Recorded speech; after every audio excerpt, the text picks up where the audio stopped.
What is going on, YouTube? Willie PK back with another one. And today we have another great video to react to. Recently I was watching Dr. K. I don't know if you guys know healthygamer.gg. We've been talking a lot about mental health and the throes of life coming up through the ranks. Hopefully I can relate to some of you guys and we can come up together. But again, I was saying I was watching Dr. K and he was talking about how actually, you know, in this climate of, you know, not being able to find a partner, this and that, how friends, the transition from close friendship to actual romantic relationship partners is actually the most common method and technique that is executed in, you know, in daily life. But today we have a video by I'm Urgency about how Gen Z cannot handle this method, and where I would have thought that this is kind of like where the quote unquote nice guys can actually win. We may see that in this next generation because of I'm gonna put my predictions out, probably because of the, you know, the different social anxieties and things of that nature. They're not able to land as successfully, but human nature is still human nature. So I'm not sure how being made comfortable around someone and learning more about them without the external pressures of quote unquote dating in this modern society. I'm not sure how that doesn't translate to being able to take the next step forward, because, you know, from our Christian worldview, we understand that God made the man and the woman to be together and to be partners. So us coming together is only meant to be fruitful and to progress forward. So let's see without further ado, what does I'm Urgency have to say today?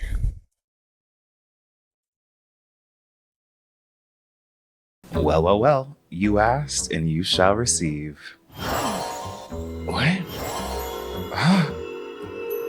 Hey guys, what's up? It's Emergency and welcome back to my channel, and we are here to wake up the Friends to Lovers team, my friends. And most importantly, get to the bottom of why it feels like Friends to Lovers seems more like a fantasy of the past than any sort of romantic future. Like, truly, I swear when people tell each other that they met their partner IRL or through friends, the whole room is gagged. Cheers and applause bellow throughout the area. Oprah Winfrey descends from the ceiling to give you a free car and an all expense paid for wedding and honeymoon, because like, it is that serious, and it just seems so rare nowadays. Because if we want to be honest, I really don't think we as a generation can handle Friends to Lovers anymore. And to get into this, I feel like we first need to define what the Friends to Lovers archetype even means. Friends to Lovers is a trope best described as two people who start off as good friends, but slowly begin to develop romantic feelings for each other over time. And in this, there's typically an internal struggle regarding whether the individual should keep their platonic friendship or if they should follow their hearts and risk it all.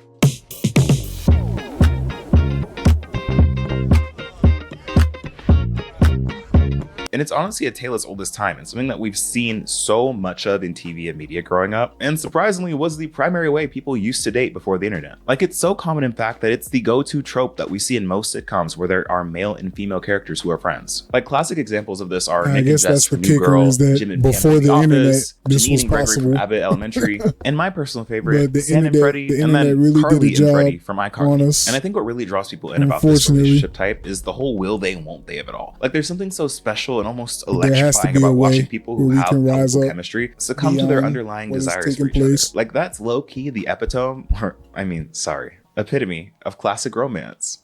Ooh, sorry, Sincere, I needed to whack you one more time before the reunion. So, if Friends to Lovers is the ultimate meet cute, why does it seem like nobody's doing it anymore? Well, there actually are several explanations for this phenomenon, including things like shifts in social norms, less opportunities for organic meetups, and of course, unfortunately, the bane of all evils, that damn phone. So let's do a quick crash course in dating history. And by that, I don't mean my Yeah, I dating actually history, heard 'cause that's none of your business. Like, actually heard that I think it was 30 or 40% of marriages actually happen through Hinge. So that definitely tells you the shift of how meetups are happening and stuff like that. Me, I work at the retail job. That's how I meet people pretty much. And I haven't, from my own personal experience, haven't landed anything significant, more significant than an associate. But yeah, those are the times that we're in. wait, you want to know if I got a man? Why? Why I'm in it? Kidding. Nobody asked.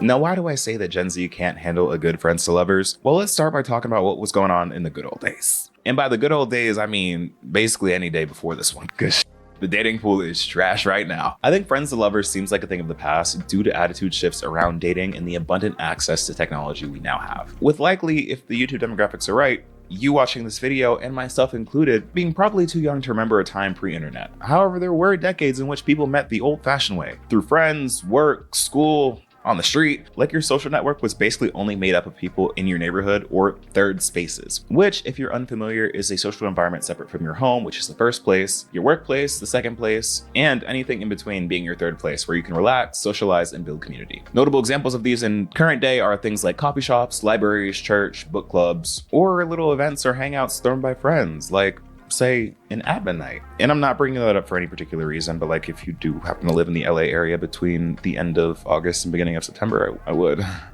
pay a little bit closer attention to that. But regardless, there was no Bumble BFF or Hinge to fall back on back in those days. Like, apparently you had to be up in the field putting in work, which is honestly crazy to me because I could never. I didn't date much in New York City. I wasn't like I would go on a lot of one and dones. Either we were so isolated and busy because we were working all the time. I had a small group of friends and we kind of would all hang out or go out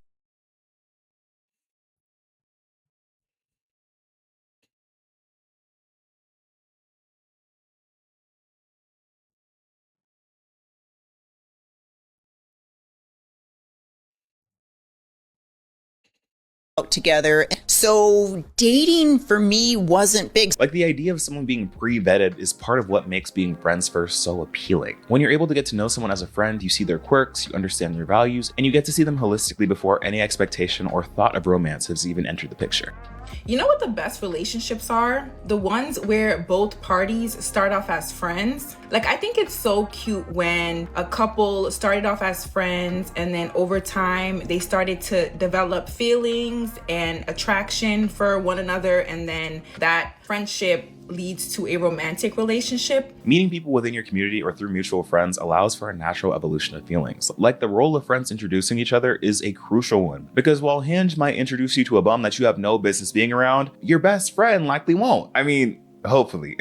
From the end of World War II until 2013, the most popular way that hetero people in America met their forever person was through friends and family, who provided that built-in network that facilitated those connections.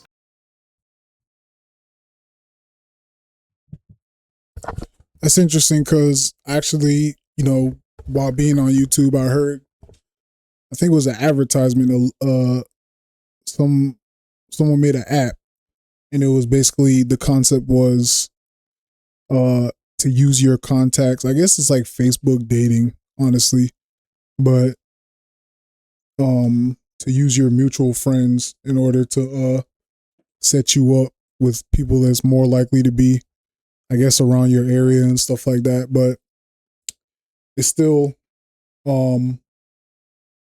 is missing, because it's an algorithm, it's missing the organic component of being able to go out and present yourself. you know, it just makes me think of the thoughts that I've been having about, you know, I am is a statement of awareness. So when you present yourself to someone and say, hello, I'm Will, and you have a certain energy about you, you can't do that on, a profile. But yeah. Like, that's the whole reason that our parents or grandparents growing up are always trying to put us on to like random people that we had no interest in. Maybe they knew something we didn't, or maybe they were just following the scripts of times past. Although I will say, I don't know what it is about a family put on, but it really seems like family is like allergic to find and find. Because why has every single person that my family's tried to put me on with over the years been 50 Shades of Chopped? Like, I'm sure they're great people, and honestly, that's probably why I'm still single. But like, family, please, we need someone that's easy on the heart and the eyes.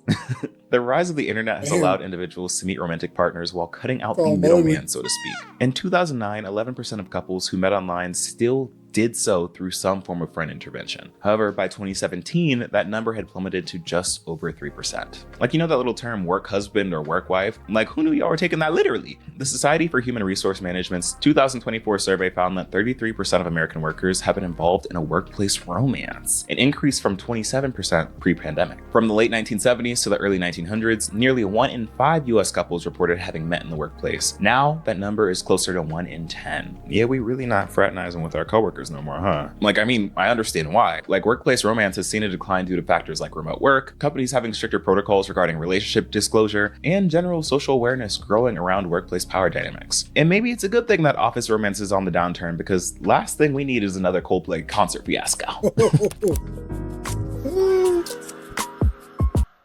So, I guess that's another space for a story time. I actually was able to experience that when I first started working back in 2020.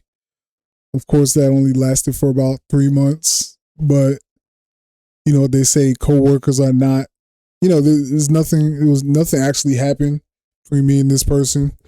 It just wasn't a fit. So we went our separate ways, but they say you need to be careful. You need to focus on just getting your money and going about your business at work, because these people are not your friends and stuff like that. But yeah, let's continue to see what else he has to say. Now this is the part of the dating video where we have to talk about dating apps, because movies, music videos, and literature would have you believe that your soulmate is just going to fall out of a coconut tree and into your heart. When in reality, you exist in the context where the new normal is swiping to find your happily ever after. Like, I will never forget Kelly Rowland texting her man through a spreadsheet, okay? Like, people just don't yearn like they used to. Like, if you're not sharing a Google Sheets doc with me to try and pine for my love, I don't want it. According to a 2024 study conducted by Tinder, and honestly, who knew they had the range to be conducting studies, 53% of single men and 68% of single women between the ages of 18 and 34 said that they want a romantic relationship. However, 91% of men and 94% of women said that they think that the current dating landscape is more difficult than ever. And studies coming out of Pew Research found that roughly 42% of US adults say that online dating has made the search for a long-time partner easier, while 22% say that it made the search for a long-term spouse more difficult. And the data continues. And this is all coming while online dating is becoming one of the most popular ways to date, because online dating what I've seen is that,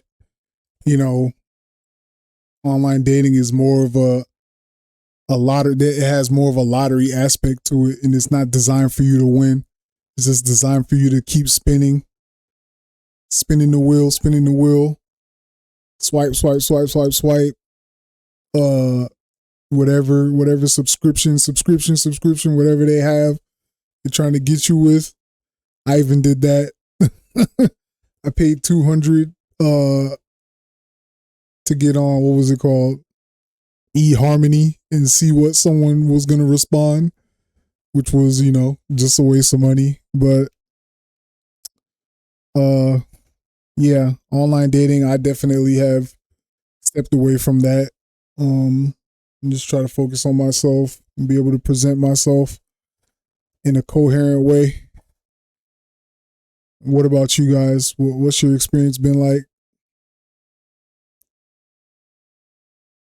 had the most explosive growth of any meeting method in recorded history. In 1995, only 2% of heterosexual couples met online. Actually, wait, hold on. So the 2% of y'all that were online dating in 1995, what platform was it on? How was y'all finding each other? Like, imagine spending 20 minutes trying to boot up the ancestral relic they used to call dial-up internet to send a WID text. Like, it's beyond me. Anyway, by the year 2017, 39% of couples met online, making it the most common way for new couples to meet. Oh, and if you're curious what app has the highest conversion rate amongst swipes to marriage, Hinge. it is not surprisingly, or maybe surprisingly for some of y'all, it's Hinge. A 2024 study found that 36% of marriages came from Hinge, while 25 and 20% came from Tinder and Bumble, respectively. So I guess if Tinder. you're already in line to find You your used to soulmate think on it was Hinge, eHarmony was stay the in stuff line. because they And had it's not all that the surprising highest, that dating apps have taken over as the matchmakers of our generation. the most The internet has advertisements. infiltrated almost all aspects of our daily lives. Work, school, hell, my apartment makes me use an app to pay my rent.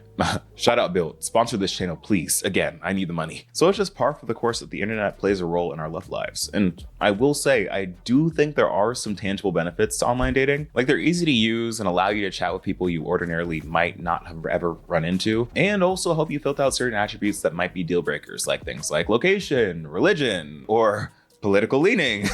According to the Knot, nearly 30% of engaged couples met on an app, with the 5 most popular ways couples met ranked in popularity, including in first place, dating apps, second place, mutual friends, third place, school, fourth place, work, and in 5th place, a random chance encounter. That's right, one of the least popular ways is finding someone random on the street.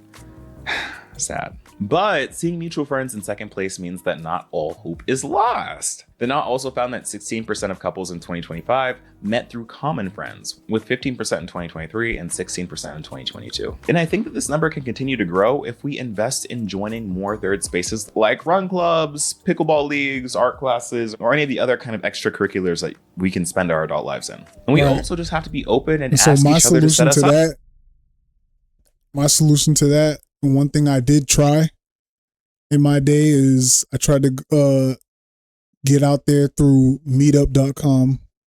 And this is not a, sponsorship, but maybe one day in the future we'll invest in that. But, meetup.com, you can find that third space, find that hobby of something that's already being organized around, something that you like.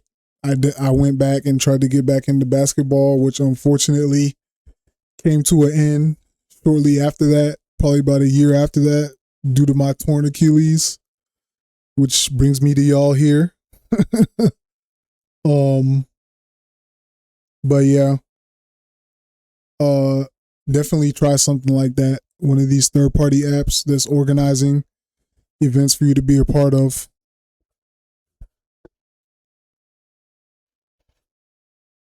Up. Like, bring back blind dates and casual hangouts where romance can bloom. Like, for the love of God, let this be a PSA. If you know you're friends with mine and you know your friends are single and ready to mingle and have just not had luck on the dating apps, why are you gatekeeping your friends? Like, not to be messy, and that's not the goal of this video. The goal of this video is not to push the pro messy agenda. I just believe that it is your civic duty as a friend, as a community member, as a villager, to be looking out for your other friends and putting your friends together where you see fit. If you see people that have commonalities with each other, this friend likes to go on hikes. This friend said that they want to go on hikes more. They're both single and vulnerable. What if I introduced them to each other to go on a hike? The 3 of us, or maybe just the 2 of them. Something's not clicking or being too weird about it. Now, of course, getting back to dating apps, there are plenty of downsides to using dating apps. Being on a dating app in 2026 is equivalent to dumpster diving in a bunch of trash, so delete your apps. Your husband, your wife is most likely not on the dating apps, so get off of it. Instead, put yourself in a position to be seen. Go out there and do things that you actually enjoy. Right. Join a club, attend a wellness event, go to the park, go to the grocery store. Look nice, look presentable, look approachable. If you are single and not going to Run Club, what are you Not doing? Let me wrong. just show you the vibes of Run Club. It's summer. The sun is setting later. The men are shirtless. And let's face it, Run Club is a social scene. People are coming to see and be seen. A Pew study found that harassment was a common experience on the That's apps. something that Some I'll never be a 38% part of of, online though. dating users have been sent an explicit message they didn't Always ask for on vowed I dating would never apps just or run sites. just for And the fun of- 30% just for the have had hell of someone it. continue to contact them after they said It they had were to be not me interested. shooting the basket 24% have or been called an catching a offensive name, and football. 6% have had someone threaten to physically harm them. Yeah. And the study found that LGBT Well, users were hiking more does seem likely to appealing, experience though. harassment online, with 64% saying that they've encountered a form of harassment. Dating apps create a paradox of choice where people think they have endless options and therefore might be more likely to abandon a good connection just because another one might be somewhere along the way. It's like the whole saying of like the grass is always greener on the other side, but in reality, the grass is only greener where you water it, babes. And dating apps can create an environment of excessive options, which ultimately makes it harder for people to commit and make a choice with who they're satisfied with. Yeah. And too many options can make us worry that we're making the wrong decision of who we want to partner up with. The notion that it's raining men, or whoever you like, on these apps may create anxiety about sorting through all of the options to find the perfect relationship. Ever wonder why having endless dating options actually makes finding love harder? Let's talk about what psychologists call the paradox of choice. Having too many options is like being handed an 100-page restaurant menu. Instead of feeling excited, we become paralyzed. This shows up in 3 key ways. First, there's what I call perfection pursuit. With endless options, we develop unrealistic expectations, searching for a perfect match who simply doesn't exist. And side note, these apps can be hella superficial, as people are mostly liking each other based on physical appearance rather than actually getting to know someone based on their personality and interests. I am Hinge's #1 hater. I'm going to tell you exactly why you should delete the app right now. And I hope that this gives you an alternative perspective that's not just like, you're not going to find him on Hinge, because, I mean, you're not going to. And also there are structural, like, software issues with Hinge that are literally profiting off of you, and I think you should be against it. Dating apps are the modern day casinos, and you're not meant to win. Just stick with me and I will break this down so you can understand what I'm talking about. I'm obsessed with listening to podcasts, and yesterday I listened to the Diary of a CEO interviewing Tim Ferriss. It talks about a lot of things, including mental health, and he gives a brief mention to dating apps and how he thinks they're like casinos. And then last night, I finished watching the movie Swiped, which is about how Tinder and Bumble was founded from a Whitney Wolf perspective. And I found the whole thing very interesting. I want to read you a little bit about what I wrote and why I think that dating apps are actually worse for your mental health than you think. I'm just going to look off screen and read off my Substack. The more I learn, the clearer it becomes. Dating apps aren't matchmakers, they're casinos. Not metaphorically, not poetically, literally in design, in psychology, in the business model. Every app is built on the same behavioral framework as slot machines. But when you meet someone in real life and become friends, you get to know them for who they are rather than just the physical traits you see in front of you. And this allows friends to build more emotional trust and closeness before transitioning into something more. Friendships turn into love when both comfort and tension exist. Most people think it's just about chemistry or just spending enough time together. But you've probably seen it happen where you're incredibly close with someone for years and nothing ever changes. And so in that situation, what's missing? Comfort is what friendships naturally build. It's trust, it's history. It's being fully yourself without pressure. It's feeling safe. Tension is what creates romantic possibility. It's an uncertainty, it's an emotional charge. It's that sense that something could happen. The problem is, most friendships only have comfort, and most early attraction only has tension. A 2021 study on the friends to lovers romantic path put it this way. Relationship scientists have long understood that there are at least 2 kinds of intimacy. One is friendship-based intimacy, which is a cognitive and emotional experience comprising psychological interdependence, warmth, and understanding related to the compassionate love that nurtures long-term intimate bonds. The other is passion-based intimacy, which is a primarily emotional experience comprising romance and positive arousal, related to the passionate love that typifies novel and often sexual relationships. Being friends first means that you're not going to have a formal first date where you have some sort of anxiety around whether they're going to ask to go 50-50 or like just soft drop some lore on you that makes you wonder where they were on January 6th. Like, is there a happy medium between expanding your pool with online dating while also meeting people you already know? Oh, wait, hold on. What's this? Oh, I've got a text. Recently, some friends of mine have received this anonymous text confirming that they've been invited to join a new dating app called Friends of Friends. Hi, I'm Shayna. I'm a senior at Georgetown, and I just launched a dating app called Friends of Friends. Friends of Friends is a mutual friends dating app that uses your contacts to create a dating pool of only people who you have friends in common with. Oh, okay. This is where I heard this from. Because I guarantee you 9 out of 10 relationships I think I watched this video already. And it just eliminates the randomness and creepiness of weirdos on Hinge. We also let you set up friends, so you can like push 2 friends onto each other's feeds, or if you're in a relationship, you can join as a matchmaker and like set your single friends up, and it's really fun. I'm a senior at Georgetown, and with one of my best friends who goes to Michigan, we started a dating app for people our age, so like seniors in college, people in their 20s, but obviously anyone can use it. Basically, dating apps right now just do not. But yeah, as you can see, there's a happy medium, and there's an equation of healthy balance that allows people that should be able to meet in the real world to progress from one stage to another with each other. But, because of the internet, we're facing different challenges and things. So what can we control? We can control how we see ourselves, how we present, and we can continue to progress in how we see the world and the steps that we can take. So, let me know what you guys think. And with that being said, like, follow, subscribe. It's Willie PK. I'll see you in the next one. Peace.